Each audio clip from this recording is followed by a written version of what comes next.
jatuh pada tanggal 29 Mei 2025, maka pelaksanaan ibadah dan perayaan HUT Persekutuan Perempuan Klasik akan dirangkaikan dengan ibadah kenaikan Tuhan Yesus.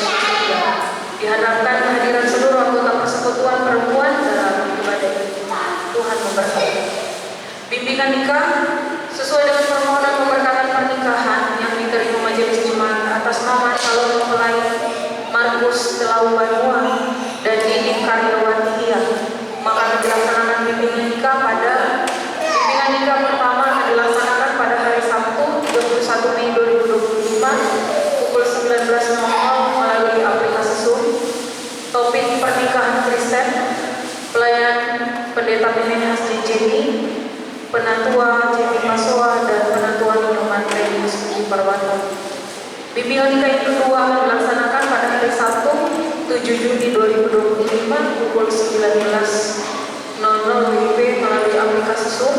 Topik hubungan suami istri dalam pernikahan, pelayan Pendeta Pinehas Jejeni, Gianni Juliana Ayo, dan Penatua Komang Agustani.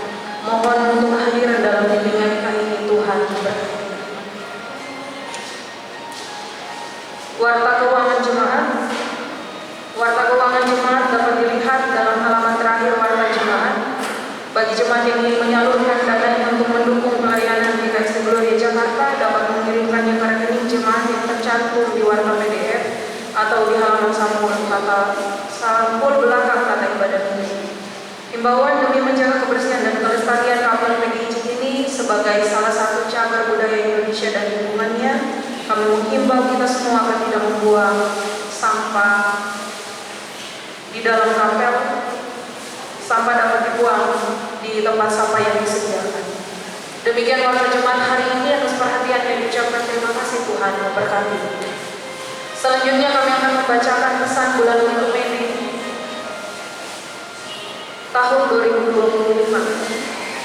Pesan bulan Ekumene tahun 2025 dengan tema kesatuan tubuh Kristus yang tangguh dan relevan berdasarkan 1 Korintus 12 ayat 12 sampai 27. Saudara-saudari yang terkasih dalam Kristus, pada bulan Ekumene ini kita bersyukur kepada Allah atas kehadiran persekutuan gereja-gereja di Indonesia yang telah setia berjalan bersama gereja-gereja di Indonesia selama 75 tahun. Kita sepenuhnya menyadari bahwa masih banyak hal yang perlu diperjuangkan demi merajut kebersamaan antar gereja dengan menghargai serta mengakui keanekaragaman identitas, tradisi, bahkan kepentingan yang berbeda-beda. Sepanjang perjalanan tersebut, kita terus menghidupi pengharapan untuk saling mendampingi dalam karya pelayanan di tengah berbagai dinamika perkumpulan bangsa Indonesia. Langkah pelayanan bersama yang menghadirkan hati, mata, telinga, bahkan seluruh diri perlu terus dilanjutkan sebagai wujud ketertiban nyata dalam menghadirkan kebaikan, kebenaran, dan keadilan bagi seluruh ciptaan. Tema bulan Ekumene tahun ini menekankan kesatuan tubuh Kristus yang tangguh dan relevan dengan refleksi dari 1 Korintus 12 ayat 12 sampai 27. Analogi tubuh yang digunakan oleh Paulus memberikan penghargaan terhadap keanekaragaman karunia. Namun keanekaragaman itu tidak dimaksudkan untuk dipertentangkan, melainkan dirayakan dalam kasih dan solidaritas sebagai bagian dari satu tubuh. Demikian pesan bulan Ekumene ini kembali mengajak gereja-gereja dengan beragam identitas, teologi, tradisi, dan konteks untuk memperjuangkan kesatuan tubuh Kristus agar kebersamaan yang saling merangkul dapat bertumbuh secara kreatif dalam kehidupan umat. Paulus menegaskan bahwa kesatuan tubuh Kristus juga berarti kesatuan dalam karya kudus. Bahkan Allah sendiri yang berkehendak agar kita sungguh-sungguh hidup dalam kesatuan tersebut. Dengan menghargai kesatuan ini, sesungguhnya kita sedang mengakui Allah Trinitas sebagai Allah persekutuan. Saat ini kita dipanggil bukan hanya untuk merayakan pertambahan usia gerakan ekumenis, tetapi juga untuk menenun makna dan memperbaharui komitmen menjadi gereja yang utuh, yaitu gereja yang menghidupi kesatuan tubuh Kristus, rela hadir dan memberi diri dalam kerampuhan, saling menanggung beban, serta merespon tantangan bersama sebagai satu tubuh.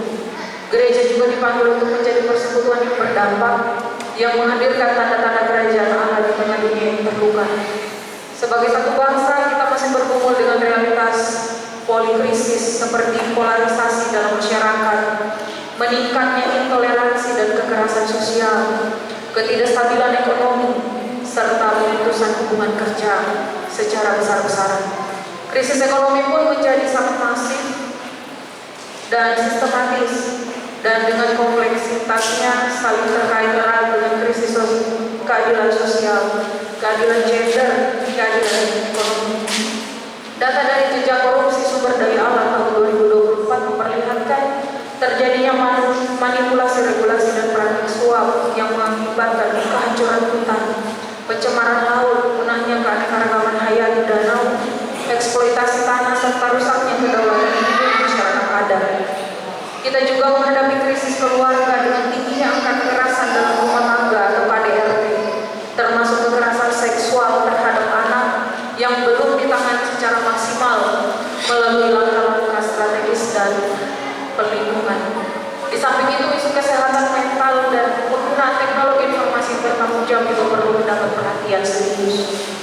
Beberapa isu tersebut telah mulai dibicarakan sesuai dinamika masing-masing gereja dan melalui langkah strategis bersama yang dirumuskan oleh gereja-gereja kota PGI dalam rangkaian perayaan 75 tahun PGI di berbagai wilayah Indonesia. Kita juga terus berkumpul dengan meningkatnya jumlah korban perdagangan manusia yang menunjukkan bagaimana tenaga kerja Indonesia dieksploitasi, mengalami kekerasan, bahkan meninggal secara tidak adil. Salah satu isu penting lainnya adalah perkumpulan saudara-saudara kita di Papua yang hidup dalam trauma, menanggung rasa sakit dan kecurigaan di tengah kompleksitas konflik sosial, politik, dan ekologi. Bagaimana respon iman kita sebagai bagian dari kesatuan tubuh Kristus dalam menghadapi krisis ini? Di tengah berbagai tantangan polikrisis bangsa ini, gereja tidak boleh bersikap diam. Gereja dipanggil untuk menghidupi kesatuan tubuh Kristus dengan kesadaran penuh dan saling menopang sebagai satu tubuh dalam karya pelayanan bersama untuk mengatasi krisis.